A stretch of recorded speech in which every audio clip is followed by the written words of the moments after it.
গতকাল 30শে মার্চ সোমবার আমেরিকার বিমান বাহিনী ইরানের মাসাদ ইন্টারন্যাশনাল এয়ারপোর্টে একটি মাহান এয়ারের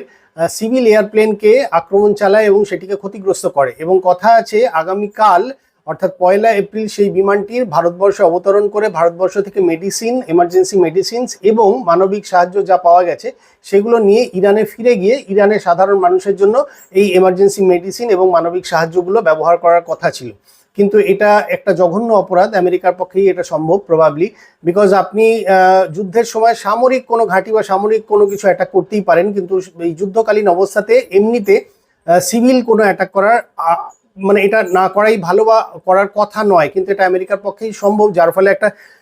সিভিল বেসামরিক একটা সিভিল এয়ারপ্লেনে আমেরিকা এটা অ্যাটাক করলো। কিন্তু এটা মনে করা হচ্ছে যে গত সপ্তাহে ইরান আমেরিকার একটি